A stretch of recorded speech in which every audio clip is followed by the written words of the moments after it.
ഞാൻ ഒരു കഥ ചൊല്ലട്ടുമോ. അതായത് ഇന്ന് വാലന്റൈൻസ് ഡേ ആയിക്കൊണ്ട് എന്ത് കണ്ടന്റ് ഇടും എന്ന് കരുതി ഇങ്ങനെ ഇരിക്കുകയാണ്. അപ്പോൾ ഇങ്ങനെ ഇരുന്നപ്പോൾ പ്രത്യേകിച്ച് കണ്ടന്റൊന്നും കിട്ടുന്നില്ല.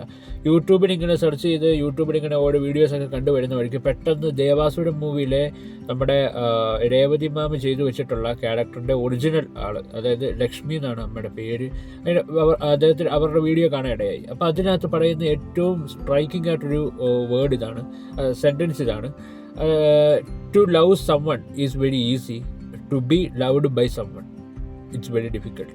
അതായത് സ്നേഹിക്കാൻ എല്ലാവർക്കും പറ്റും, ഭയങ്കര ഈസി ആയിട്ടുള്ള കാര്യമാണ്. പക്ഷേ ഒരാളാൽ സ്നേഹിക്കപ്പെടുക എന്ന് പറഞ്ഞു കഴിഞ്ഞാൽ അത് അത്ര വലിയ ഈസി ആയിട്ടുള്ള കാര്യമല്ല, ഇച്ചിരി പാടുള്ള കാര്യം തന്നെയാണ്.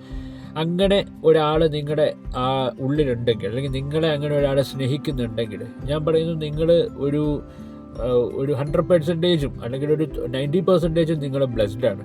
എല്ലാവരും ബ്ലെസ്ഡാണ്. പക്ഷേ സ്നേഹിക്കപ്പെടാൻ ഇന്നത്തെ കാലത്ത് ഒരാളുണ്ടാകുക, നിങ്ങളുടെ കാര്യങ്ങൾ ചോദിക്കാൻ ഒരാളുണ്ടാവുക, നിങ്ങളെ മനസ്സിലാക്കാൻ ഒരാളുണ്ടാവുക, നിങ്ങളുടെ കൂടെ ചേർന്ന് നിൽക്കാൻ ഒരാളുണ്ടാവുക, സുഖത്തിലും ദുഃഖത്തിലും നിങ്ങളുടെ കൂടെ ഒരാളുണ്ടാവുക, നിങ്ങൾ തളർന്നു പോകുമ്പോൾ ഒരു കൈത്താങ്ങായിട്ട് കൂടെ നിൽക്കുക, നിങ്ങൾ ഓക്കെ അല്ലേ എന്ന് ചോദിക്കാൻ ഒരാളുണ്ടാവുക. It's very important today's life എന്നാണ് പറയാനുള്ളത്. അപ്പോൾ ഈ സമയത്ത് പറയുന്ന കാര്യം, അങ്ങനെ ഒരാൾ നിങ്ങളുടെ കൂടെ ഉണ്ടെങ്കിൽ ഒരിക്കലും ചതിക്കാനായിട്ട് നിൽക്കരുത്. സ്നേഹത്തിൻ്റെ പേരിൽ നിങ്ങൾ അവരെ വേദനിപ്പിക്കാൻ നിൽക്കരുത് എന്നുള്ളതാണ് കാര്യം. പെരുമ്പടവം ശ്രീധരൻ സാർ എഴുതിയ ലോകം മുഴുവൻ മലയാളികൾക്കിടയിൽ വിറ്റുപോയ ഏറ്റവും വലിയൊരു നോവലുണ്ട്.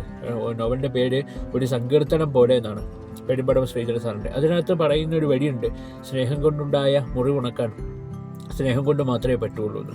അതായത് മെഡിക്കൽ സയൻസ് പോലും ഒരു പക്ഷേ തോറ്റുപോയത് അവിടെയായിരിക്കും. ആ മുറിവും ആ വേദനയും ഉണക്കാനായിട്ട് അവർക്ക് പോലും മരുന്ന് കണ്ടുപിടിക്കാൻ പറ്റിയിട്ടില്ല.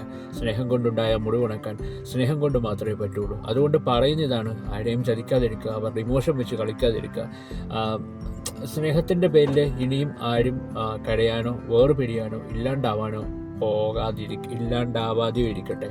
സ്നേഹിക്കുന്നവരൊക്കെ സാധിക്കുവോളം അവർ ഒന്നിക്കാൻ പറ്റട്ടെ, അവരുടെ സ്വപ്നങ്ങളൊക്കെ സഫലമാവട്ടെ എന്ന് ആശംസിച്ചുകൊണ്ട് എല്ലാവർക്കും വാലന്റൈൻസ് ഡേ വിഷസ് അറിയിക്കും. Thank you.